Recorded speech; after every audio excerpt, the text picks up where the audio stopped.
범죄 수사 핵심적인 역할, 지문, 언제부터?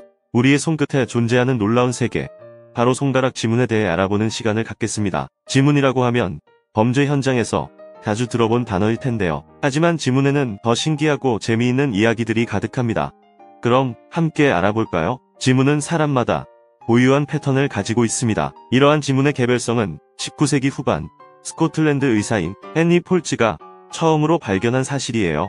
그 후 지문은 범죄 수사에서 핵심적인 역할을 하게 되었죠. 하지만 지문에는 범죄 수사 외에도 더 많은 신기한 이야기들이 숨겨져 있습니다. 첫 번째, 지문이 만들어지는 시기는 태아가 아직 자궁 속에 있을 때입니다. 약 10주부터 형성되기 시작해 21주 정도면 완전한 형태를 갖추게 되죠.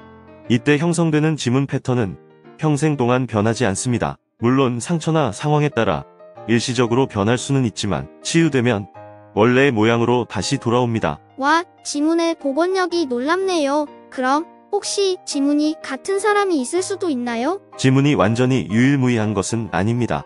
한 번도 만날 일이 없는 사람들의 지문이 일치할 확률은 극히 낮지만 이론적으로는 가능하다고 해요. 그러나 현실적으로 그 확률은 매우 낮아 사실상 지문이 각 개인에게 독특한 특징이라고 볼 수 있습니다. 실제로 완전히 같은 지문을 가진 사람이 등장한 사건은 없습니다.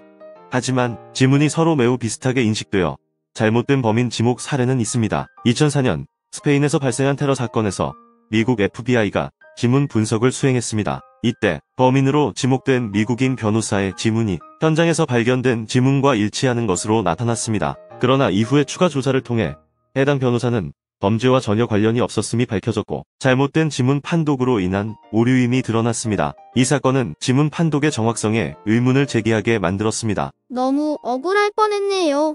정말 그런 경우 판독의 정확성이 매우 중요하겠어요. 지문은 각 사람에게 독특한 특징이지만 오류가 발생할 수 있습니다.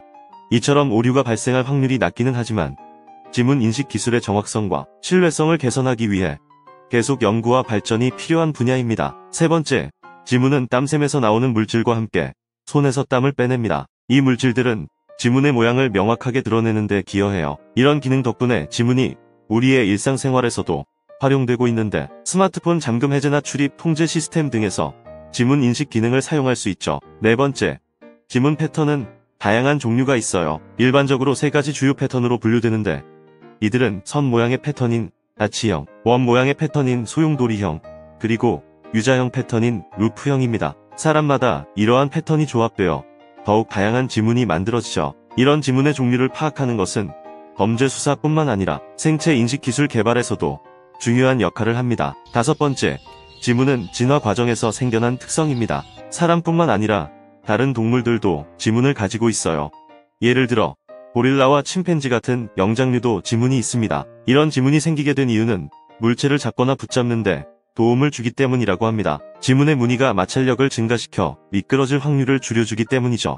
여섯 번째, 지문이 가진 고유한 특성 덕분에 예술 작품에도 활용되곤 합니다. 예를 들어 지문 무늬를 활용한 회화, 작품이나 디자인 작품 등이 있죠. 이처럼 지문은 예술적 표현의 독특한 소재로 사용되기도 합니다. 오늘은 손가락 지문에 대한 신기하고 재미있는 이야기들을 함께 알아보았습니다. 지문은 우리 몸의 작은 부분이지만 놀랍고 다양한 역할을 하는 것을 알 수 있죠. 손가락을 내려다볼 때 이런 신기한 지문의 세계를 다시 한번 생각해보는 것도 좋겠습니다. 다음 에피소드에서는 또 다른 흥미로운 주제로 찾아뵙겠습니다. 지금까지 물오른 지식이었습니다. 유용하게 보셨다면 구독, 알림 설정 부탁드려요.